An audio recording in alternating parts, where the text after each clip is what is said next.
Aloha, it's Kiana, and here are today's top Hawaii headlines from the editors at the Honolulu Star-Advertiser. Also, mahalo to Longs Drugs Hawaii for sponsoring the show. Head on over to your neighborhood Longs Drugs for all your shopping needs. 2 Army veterans who stormed the U.S. Capitol have been sentenced to prison. Jessica Watkins of Woodstock, Ohio, was sentenced to 8 years and 6 months behind bars.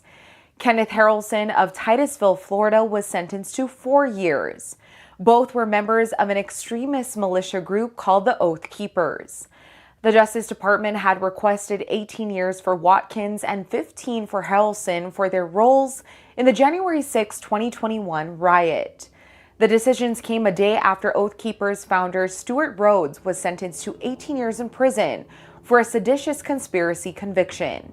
A jury acquitted Watkins and Harrelson of seditious conspiracy, but convicted them of obstructing Congress's certification of President Joe Biden's 2020 electoral victory.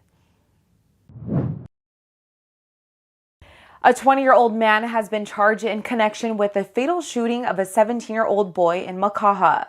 Waylon Armstrong Kea was charged Thursday night with second-degree murder, kidnapping, fourth-degree arson, and 2 firearm offenses.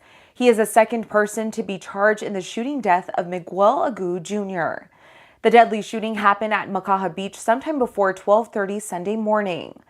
Honolulu police said Armstrong Kea and a 16-year-old boy allegedly shot Agu Jr. and fled the scene in a Ford Focus driven by a 16-year-old girl.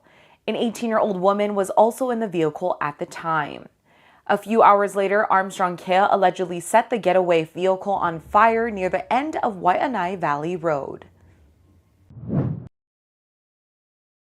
A South Korean Airlines plane landed safely today after a passenger opened an emergency exit door during a flight.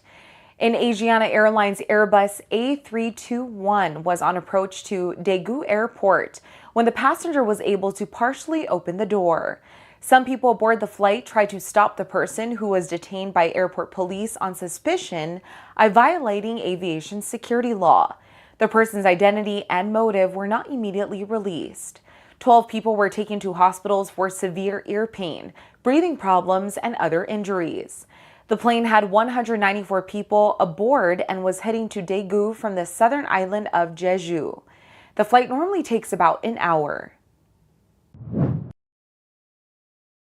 Honolulu firefighters extinguished an early morning fire that broke out at a strip mall in Pearl City today. Firefighters responded to a 911 call of an activated fire alarm in the area of 98450 Kamehameha Highway just before 3:50 this morning. Crews brought the blaze under control at 4:30 and extinguished it 10 minutes later.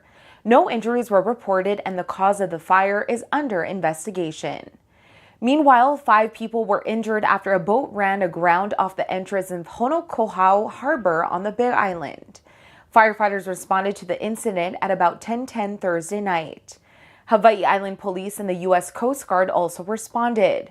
The Hawaii County Fire Department said 5 of the 6 people on board the boat sustained injuries, while the vessel also sustained substantial damage to its hull.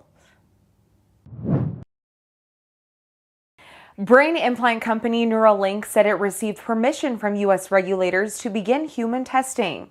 The company, owned by Elon Musk, made the announcement on Twitter Thursday evening. Officials with the Food and Drug Administration wouldn't confirm or deny whether the agency granted the approval. Neuralink is one of many groups working on linking the nervous system to computers. The technology could help treat brain disorders and brain injuries.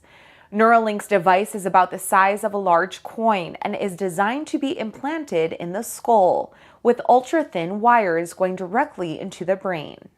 Musk has said that the first human applications would be trying to restore vision and helping people who can't operate their muscles to use digital devices. For more on these stories and all the latest headlines, subscribe to the Honolulu Star-Advertiser.